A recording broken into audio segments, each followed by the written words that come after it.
हम सभी जानते हैं कि इस धरती पर कुछ भी स्थायी नहीं है। इसके बावजूद हम धन जमा करने में, सुख जमा करने में लगे रहते हैं, भले ही हम उसका उपभोग कर पाएं या न कर पाएं। लेकिन ये बात याद रखें कि न मौज रहने वाली है, न मुसीबत रहने वाली है। और इस बात को आप इस साधु की कहानी से बहुत आसानी से समझ सकते हैं। एक बार की बात है कि एक साधु था जो देशाटन के लिए निकला हुआ था। अलग अलग गाँव में, शहरों में वो जाता था और कई बार बस भी वहाँ पर लौट कर आता था।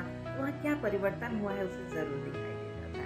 ऐसे ही एक बार चलते चलते वो एक गांव में पहुंचा और वहाँ पर आनंद नाम के एक व्यक्ति के घर में पहुंच गया। आनंद ने साधु की बहुत सेवा की, सत्कार किया, उसे पर्याप्त आदर दिया और जब साधु वहाँ से विदा होने लगे तो उन्हें ढेर सारे उपहार भी दिए। साधु इस बात से बहुत प्रसन्न हुआ और उसे आशीर्वाद देते हुए बोला, भगवान तेरा भला करे, तो दिन दूनी रात चौगुनी तरक्की करे।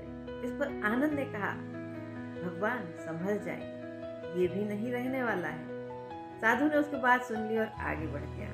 2-3 सालों के बाद जब वो उसी गांव से फिर गुजरा तो आनंद के घर भी गया, लेकिन वहां पर आनंद नहीं था। इस बार आनंद उसे जमींदार के घर नौकरी करता हुआ मिला और बगल में उसकी झोपड़ी थी। फटी चटाई पर उसने साधु को बिठाया और उस हाल में भी वो प्रसन्न नहीं था। साधु ने कहा, हे भगवान, ये क्या हो गया?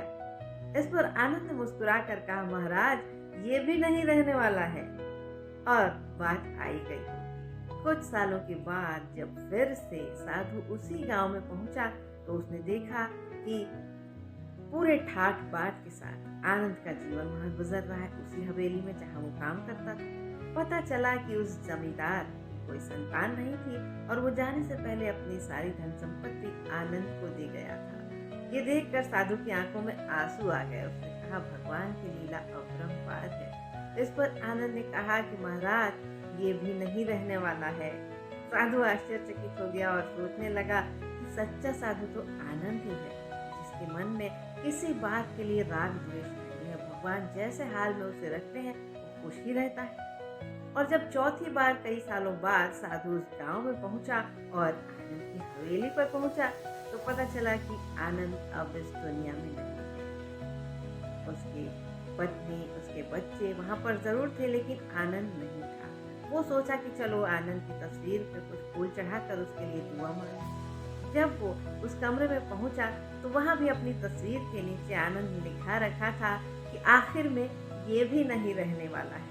साधु उसे प्रणाम करके बाहर निकल गया। और यही बात हम सबके जीवन पर भी लागू होती है कि कुछ भी स्थायी नहीं है। अगर हम इस बात को ध्यान रखकर जीवन में आगे बढ़ेंगे तो ना दुख होगा, ना सुख होगा, न मिलने पर हमें खुशी होगी और ना ही उसके चले जाने पर उस बात का दुख होगा। इसलिए जो है जैसा है उसमें आनंद मनाएं, खुश रहना सीखें और हर पल को भरपूर जिए, खुशी खुशी जिए।